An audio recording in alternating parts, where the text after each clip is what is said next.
Good morning, everyone, and thank you very much indeed for inviting me. The image that you see, you may or may not have seen before. It's by Goya, and it's one of the last images that Goya produced at the age of 80. He, by that point, was at the height of his creativity.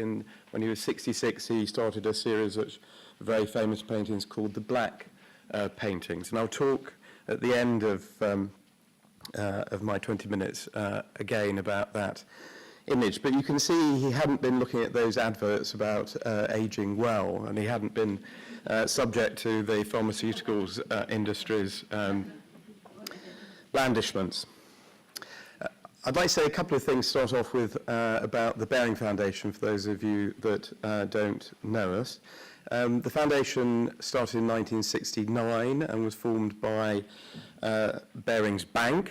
The bank was actually a very generous funder of philanthropy, and in 1995, when the bank collapsed, we became a much smaller but independent foundation. However, the traditions that have been set up, we continued, and we continue to have an arts program as one of our three programs. We're also at the moment funding work in Africa about displaced people, and I'm just wondering if that's me. Sorry, I hope it's not. I should get rid of it. We have an international development program. We have a program in this country about social justice, which at the moment is about law centres and the decline in legal aid that many of you will be aware of. But I'd like to talk, obviously, about our arts program. Since 2010, our arts program has focused on arts and older people. It's a participatory focused arts program, so it's concerned with individual creativity by older people. And we tend to fund arts organisations rather than individual artists, and we fund across the arts forms. I'll say a few words about what we're actually funding at the moment before I move on to the topic in hand. We've given about 50 grants so far directly to arts organisations working with older people. We've had something of a focus, though not an exclusive focus, on arts in care homes. Clearly, the proportion of the older population that is in care homes is an extremely small proportion of the overall older population, but we felt it was important to have more arts in care homes because it's an area where, very obviously, I think, to people in this audience, there's least provision, least access of culture and arts organisations are doing immensely imaginative things working in care homes.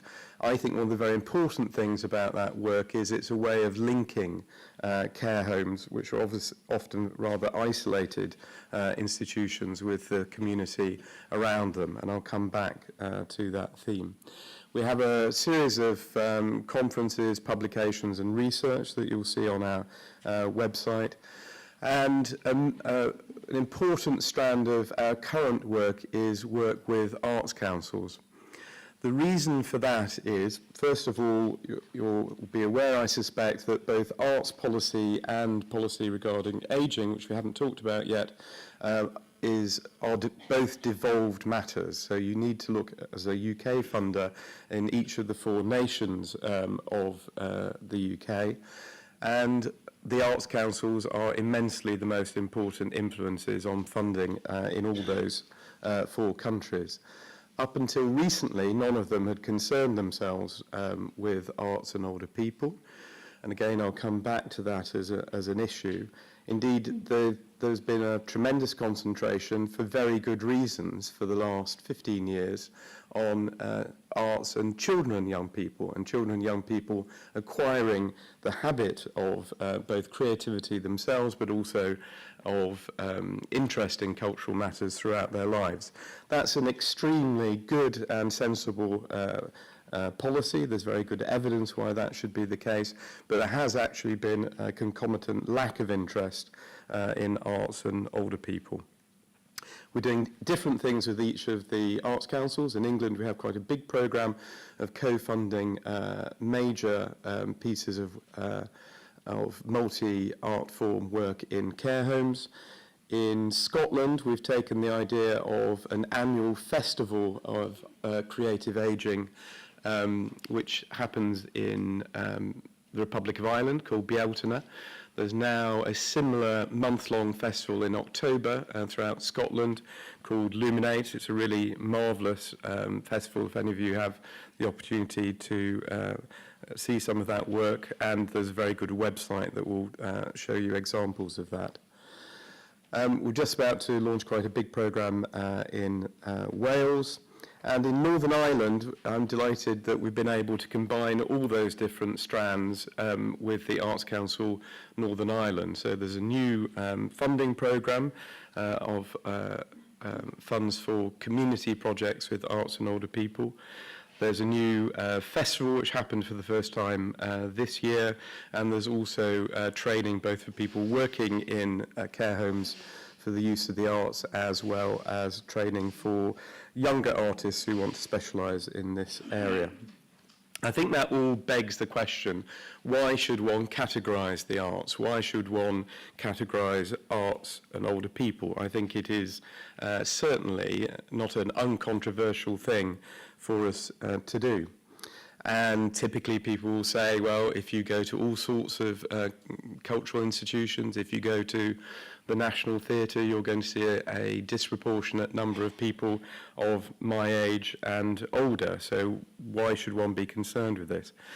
In fact, the figures show that upon retirement, and let's just for the moment say that's 65, on retirement, participation in the arts, including going to those cultural institutions, declines very rapidly indeed. People will say, well, this is a golden age for older artists. There are many famous examples. Everyone will have their favourites. People will quickly mention David Hockney, or they'll mention Dame Judi Dench. If I was going to use my money, it wouldn't be on a Lamborghini, it would be buying a work of art by Maggie Hamlin, who's now in her 70s and doing some of the greatest work that she's ever done. Her wave paintings would be a much better investment. And also you'd have a spectacular piece of art to appreciate. I don't know how many of you saw a recent series of documentaries called The Britons That Built the World, The Brits That Built the World, which was about 5 architects, British architects, Norman Foster and Lord Rogers being the most famous of that 5. I'm afraid all men, although in fact Patterson is a joint practice with his wife. They're all in their late 70s or in one case 80 years old. In my view, they are artists, and they're artists who dominate the field of architecture. An all-male lineup, but you only have to think of Zaha Hadid, who at 64 is actually absolutely at the apogee of her career and one of the most important architects in the world. So you only have to look at this building. So designed by many people love it. It's also got its detractors, but Colin St. John Wilson, the architect of the British Library, was working into his late 70s, and any of you that know Pallant House, a very beautiful art gallery, has an extension by him in his which he did just towards his death in his mid-70s. Outside you will see the famous statue by Edoardo Palozzi, again something he designed in his mid-70s. So we have this great array of fantastic older artists, and I've been talking about architects. You've got there have always been older artists. You have the instance of Goya in front of you. So why should the Baring Foundation, given that, be concerned with arts and older people? Well, it's interesting that one can very easily think of a series of famous names.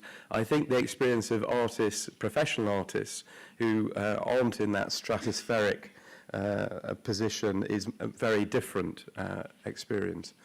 So, for instance, we're just about to fund a work of art by a woman called Chris Avis, who looks at the attitude of galleries in displaying older artists and finds a great deal of ageism when it comes to older artists who aren't the famous names that I've mentioned. There are obviously tremendous benefits from participation in the arts for older people.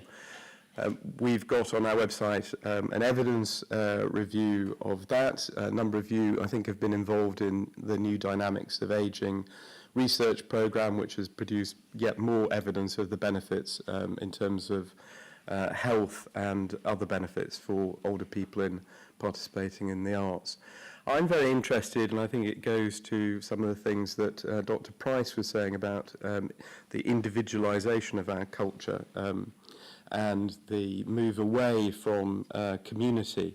I think there's a very interesting case for the arts and older people when it comes to community development. There is, of course, a lot of art that's concerned with intergenerational art, often with local schools, but I think actually much more interesting work is sometimes done looking at the broader community. To me, the most interesting area in terms of benefits for arts and older people is actually about relationships. So when I go to visit any of the work that we're privileged to support, artists, well, the first thing artists will do is tell me that it's excellent because if the Arts Council was coming to see them, they have to say, you have to use the word excellent to the Arts Council England under all circumstances. So we get past that, and but they will quite understandably, they're professional artists, they want to talk about the art that they are producing with older participants. I can't remember an instance where I've talked to older people who are participating in that art, where they've talked about the art first. Without fail, they always talk about relationships and about new friendships which they've developed through that experience. On our website, you'll see a report from last year where we go into that in more detail about the role of arts in combating loneliness and isolation in older people. Isolation and loneliness is not an inevitable fact about being older, and it's not only the case that older people are going to be, will feel isolated or lonely, but it is very much a disproportionate effect on older people. So I've entitled my speech Creative Aging and Its Enemies, but let's start thinking about its friends to start off with. It's interesting thinking about pensions. We've got a report called Winter Fires, which is a very lovely meditation, really, on art and ageing by a cultural commentator, Françoise Materasso, which I strongly recommend to you, not only because he's now become our trustee and he'd like me to, but it is a very beautiful piece of work. And again, picking up on themes from previous speakers, one of the things that a number of those older artists say is that this is the moment where they have time. Sometimes they've moved away from their artistic practice, but perhaps women who've had many different roles in life and have spent a lot of time caring for others and bringing up children, perhaps who've returned to their art, and actually in their 60s and 70s they have time and creativity and new approaches and different ways of looking at things which they hadn't anticipated. Or, and again, pensions, depending on their financial circumstances, actually they have a certain degree of financial stability. That's only true for some people, I completely understand. There are many arts organisations. There's a small number who specialise in working with older people. Magic Me, just down the road in Tower Hamlets, but also Equal Arts in Northumbria. But there's an increasing number, which we're really trying to encourage, of better known arts organisations who are trying to produce this as part of their work or as a major theme of their work. I think Sage Gateshead is a really interesting example, a marvellous music venue which most of you will be aware of, that has a tremendous programme of both music making and singing for older people, some of which is going by older people, some of which is going into care homes, but most of which is a community activity. There are many, many examples which I could speak about. We have funded a specialised website called Age of Creativity, and there you will see an enormous number of examples of that sort of work. Well, thinking about the enemies of creative ageing, I think the most obvious example is ageism itself, and I've just mentioned an example of a piece of art that's addressing that, that will be performance art by Chris Avis quite recently. I feel sort of slightly schizophrenic when it comes to public policy. I think that public policy is both an enemy, too much policy interest is an enemy of creative ageing. There is a bit of a move for creative ageing to be a form of medicine, for us to consider it as only valuable where it's got health benefits, and then you get into a tremendously difficult discussion about how do you measure art in the way that you could measure a drugs intervention.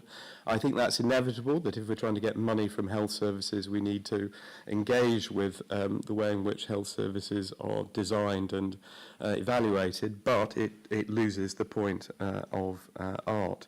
And to little interest. Arts organisations are highly aware of what the arts councils are doing, and the lack of policy interest by all of them until quite recently has without doubt affected what arts organisations have been able to do. So I'd like to, and the last thing I'd like to say about the enemies of ageing, and I think Professor Siegel in her absolutely marvellous opening speech said it better than I'm about to, that anything that tries to reduce arts and tries to define it, that arts and older people should be about age and ageing. Well, absolutely not. Artists will respond, older artists will respond in exactly how they wish to. It may be about their experience of getting older, it may be how they define themselves as an older artist, but it's very, very likely it will not be about that, and it will be about something completely different that they want to express. Also, the idea that arts and when it comes to older people should be about celebrating age, to me that's an artistic choice that the artist is going to make. You can't compel. The arts have many, many different facets and very, very many different modes, and they should not be reduced to being automatically celebratory. So I'd like to come back to Goya. It probably a satirical self-image, probably poking fun of himself. We're not quite sure.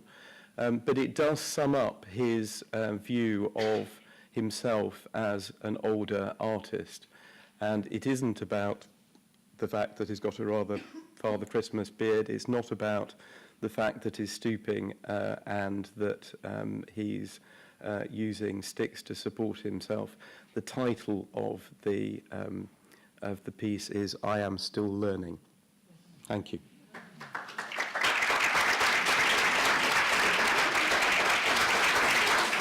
Thank you very much. Any questions from our audience?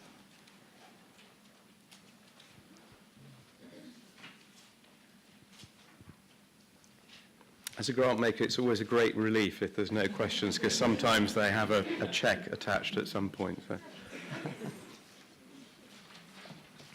Yes, there's one there. You just wait for the microphone. My name is Pamela Holmes. I'm from the Social Care Institute for Excellence. And I couldn't possibly let you come off the stage without saying thank you for such a great presentation, and I'm sure we all do have questions to ask you. We're just a bit stunned by this by this stunning picture that you've put up. But I am interested in your focus on the Bearing Foundation's focus on arts in care homes, which I completely applaud. But also am aware, working in the area of social care, about the numbers of people who want to remain at home. Indeed, we probably want them to remain at home also to age where they want, with family and friends and so on. And the opportunities really to engage with daycare, sheltered accommodation, various forms of living, where people still want to either engage in the arts or themselves take part in some way, and what you might be thinking in terms of supporting that kind of activity. Thank you. And thank you for your kind words. I was partly using care homes as a lazy shorthand for that broader form of living.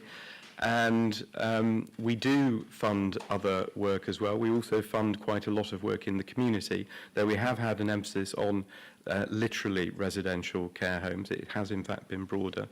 Of course, you know far more about this than I do, and I completely accept that the use of care homes will increasingly be for people with greater and greater health problems and decline, and those other forms of use will extend.